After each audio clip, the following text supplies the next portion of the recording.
Hi friends, welcome to our channel Simple Quiz with Ram.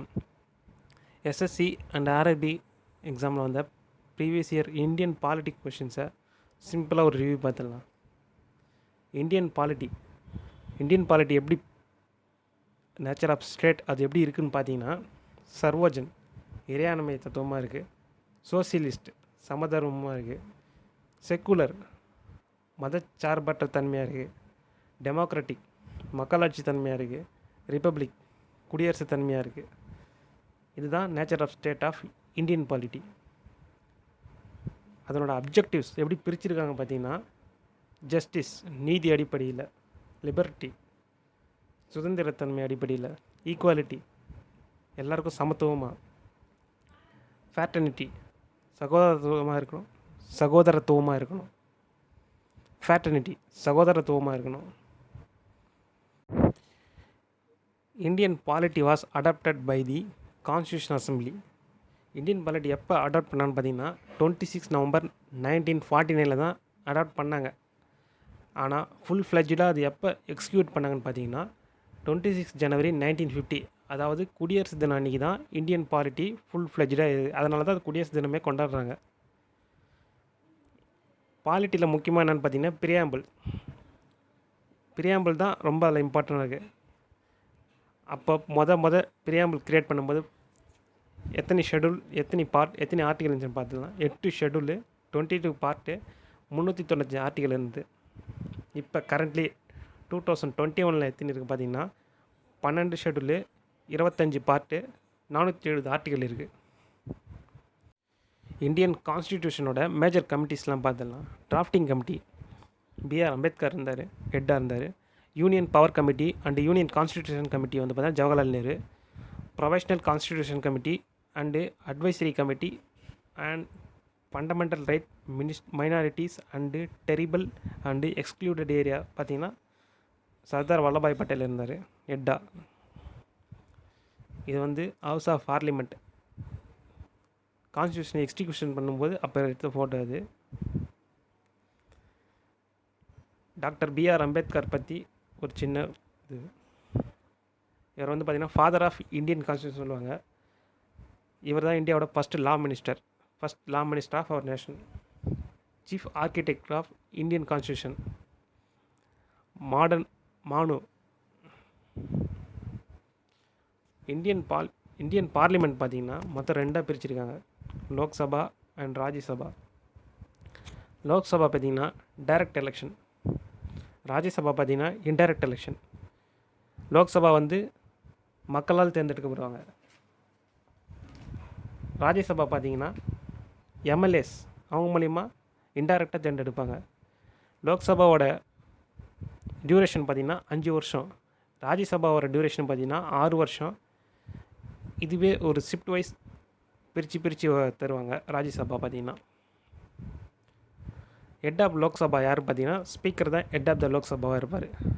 ராஜ்யசபாவில் யார் பார்த்தீங்கன்னா ஹெட்டுன்னு பார்த்தீங்கன்னா டெப்யூட்டி பிரசிடென்ட், துணை குடியரசுத் தலைவர் தான் ராஜ்யசபாவில் ஹெட்டாக இருப்பார். இப்போ கரண்ட்லி ராஜ்யசபாவோட சீட்ஸ் எத்தனை பார்த்தீங்கன்னா 245. அதில் 233 சீட்ஸ் பார்த்தீங்கன்னா எம்பிஸும், 12 சீட்ஸ் பார்த்தீங்கன்னா ஸ்போர்ட்ஸ் கேட்டகரியில் இருக்கும். அதை யார் தேர்ந்தெடுப்பாங்கன்னு பார்த்தீங்கன்னா பிரசிடெண்ட். இப்போ லோக்சபா பார்த்திங்கன்னா மொத்தம் 545 இருக்குது. அதில் பார்த்தீங்கன்னா எலெக்டட் மெம்பர் எத்தனை பேர்னு பார்த்தீங்கன்னா 543 பேர் டைரக்ட்லி எலெக்டட். மீதி 2 பேர் யாரும் பார்த்தீங்கன்னா ஆங்கிலோ இண்டியன்ஸ். இதை வந்து பிரசிடெண்ட் இருக்கார்.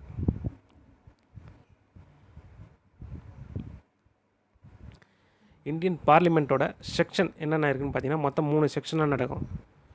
இது ஒரு ட்ரிக்ஸ் இருக்குது, BMWன்னு பார்க்கலாம். ஃபஸ்ட்டு செக்ஷன் பார்த்திங்கன்னா பட்ஜெட் செஷன். இது வந்து பிப்ரவரி மார்ச் மாதத்தில் நடக்கும். இந்தியாவோட பட்ஜெட் பற்றி நடக்கும். இந்தியா பட்ஜெட், ரயில்வே பட்ஜெட் எல்லாமே அதில் தான் நடக்கும். செகண்ட் செக்ஷன் பார்த்திங்கன்னா மூன்சூன் செக்ஷன், ஜூலை செப்டம்பரில் நடக்கும். தேர்ட் செக்ஷன் பார்த்திங்கன்னா வின்டர் செஷன், நவம்பர் டிசம்பர் இந்த பீரியடில் நடக்கும். Some important articles. இந்த ஆர்டிகல்ஸ்லாம் பார்த்திங்கன்னா ப்ரீவியஸ் இயர் கொஷின் பேப்பர்ஸ்லேருந்து எடுத்தது. எல்லாமே இம்பார்ட்டன்ட் ஆர்டிகல் மட்டும் தான் இருக்குது. சின்ன ஒரு ரிவ்யூ பார்த்துடலாம். Article 1 name of the territory of the union. Article 1னா ஆர்டிகல் 5 பார்த்தீங்கன்னா citizenship at commencement of the constitution. Article 14 equality before the law, எல்லாரும் equal. Article 15 no discrimination. Article 16 equal opportunity for employment.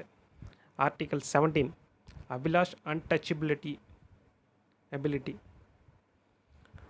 Article 18 பார்த்தீங்கன்னா titles அதில் வந்துடும். Article 19 freedom of expression, freedom பற்றி சொல்கிறது, அடிப்படை உரிமைகள் மொத்தம் 6 இருக்குது. அந்த இதுதான் ஆர்டிகல் 19 வரும். Article 20 protection against law. Article 21A right to education, very very important. Article 32 soul of the constitution. Article 32 என்னென்னு பார்த்தீங்கன்னா remedies for enforcement and fundamental rights, அதே தான். ஆர்டிகல் 52 தி பிரசிடென்ட், இதுவும் important. Article 54 election of president. Article 61 procedure for impeachment of parliament. Article 63 the vice president of India. Article 66 election of vice president. Article 79 constitution parliament. Article 110 money bill.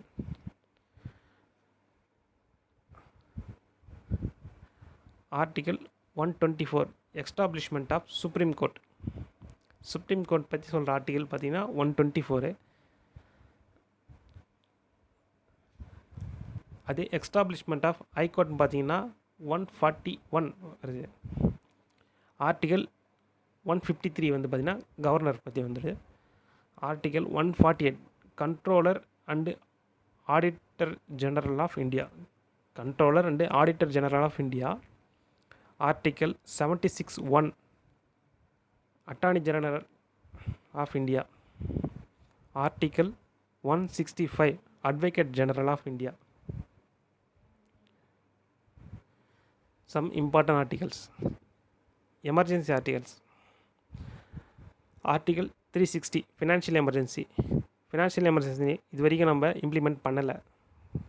Government loss ஆகிறது தான் financial emergency. Article 356 president rule. State government loss ஆகிட்டு president கண்ட்ரோலில் போகிறது இல்லையா, அதுதான். Article 352 national emergency. வார் டைமில் implement பண்ணுறது தான் நேஷ்னல் எமர்ஜென்சி.